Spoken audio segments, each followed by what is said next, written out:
śruti-vipratipannā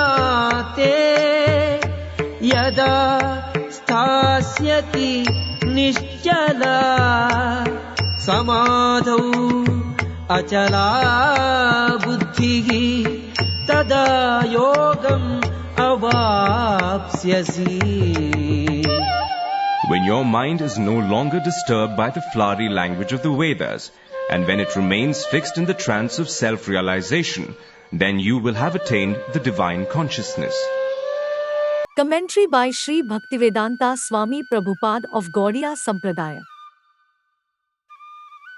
To say that one is in samadhi is to say that one has fully realized Krishna consciousness, that is, one in full samadhi has realized Brahman, Paramatma and Bhagwan. The highest perfection of self-realization is to understand that one is eternally the servitor of Krishna and that one's only business is to discharge one's duties in Krishna consciousness. A Krishna-conscious person, or unflinching devotee of the Lord, should not be disturbed by the flowery language of the Vedas nor be engaged in fruitive activities for promotion to the heavenly kingdom. In Krishna consciousness, one comes directly into communion with Krishna, and thus all directions from Krishna may be understood in that transcendental state. One is sure to achieve results by such activities and attain conclusive knowledge.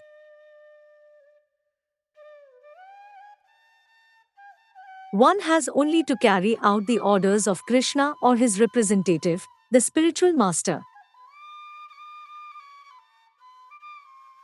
Commentary by Sri Vishwanatha Chakravarti Thakur of Gaudiya Sampradaya. At that time, you will become detached from hearing about all sorts of material and Vedic subjects, because of being adverse to the agitation created by these subjects. And your intelligence will be fixed in samadhi, as described in the 6th chapter. At that time, by achieving direct realization, you will achieve the status of Jivan Mukta.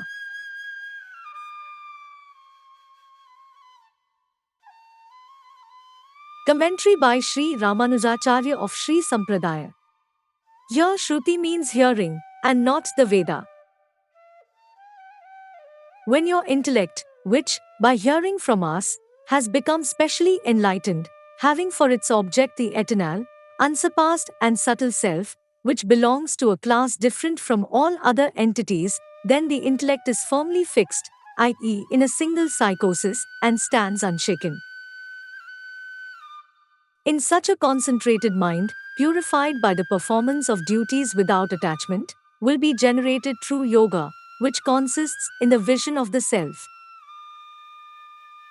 What is said is this: karma yoga, which presupposes the knowledge of the real nature of the self obtained from the scriptures, leads to a firm devotion to knowledge known as the state of firm wisdom. And the state of firm wisdom, which is in the form of devotion to knowledge, generates the vision of the self. This vision is here called yoga.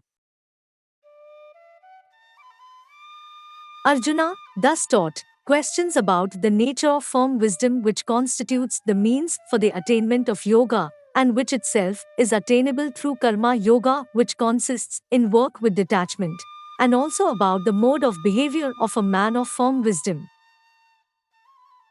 Commentary by Sri Sridhara Swami of Rudra Sampradaya.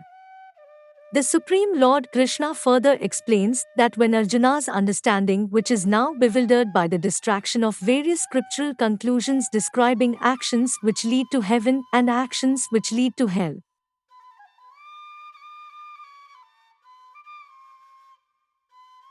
as well as worldly conceptions of possessing kingdoms and riches, will get his mind fixed in samadhi or transcendental consciousness, then steadfastly focused on the Supreme.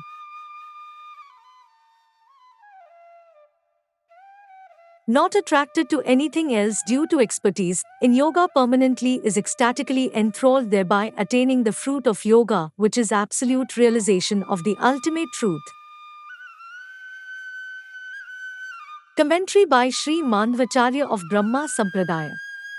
Lord Krishna further clarifies the same point in this verse as well.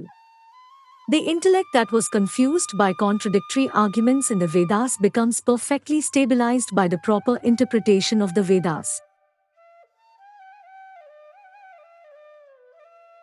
Then equanimity of the mind becomes unshakable like the resonance of a drum.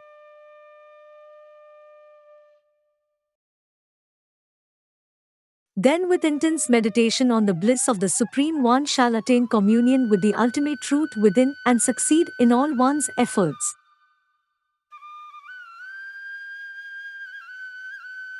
The word nirvedam indicates detachment. When delusion is forsaken and all other signs of nescience and non-awareness disappears, then detachment from the mundane arises and a living entity acquires the beneficial result from listening to the Vedas from a self-realized being. Thereafter, adhering to the path established by the Vedas in mind and in conduct, the uncompromised meaning derived thereof is apparent, delivering with it an unimaginable experience of spiritual satisfaction.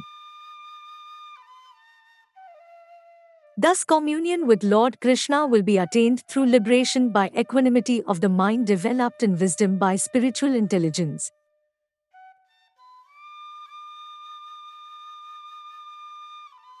Śruti-vipratipannā means not being influenced to act fruitively by the rewards given in the Vedic scriptures.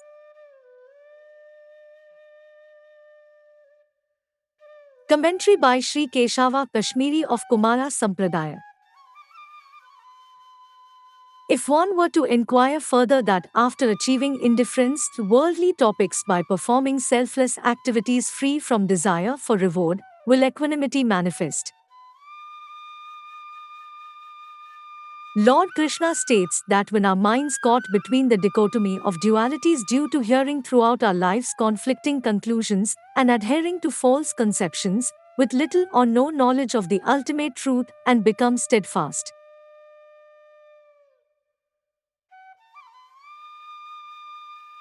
then unshakable and fixed in the flow of all mental aspirations, culminating in an unending focus of the soul, perceiving no other goal,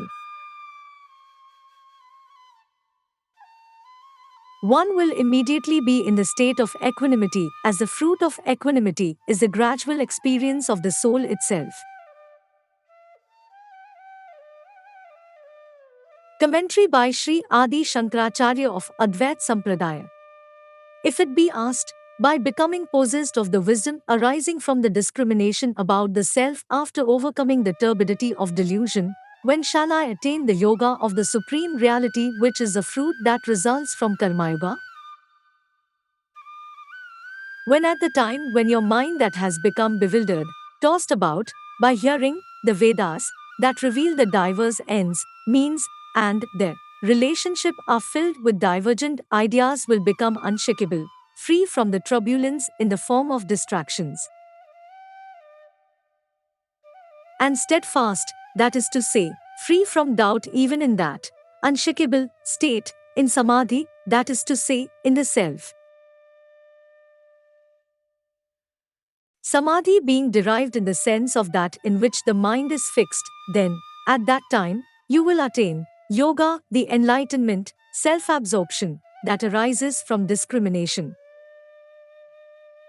Having got an occasion for inquiry, Arjuna, with a view to knowing the characteristics of one who has the realization of the self.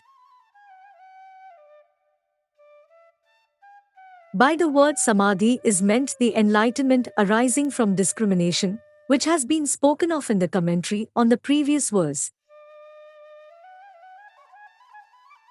The steadfastness which the monks have in that enlightenment is called steadfastness in knowledge. Or the phrase may mean the enlightenment achieved through meditation on the self, the realization of the supreme goal.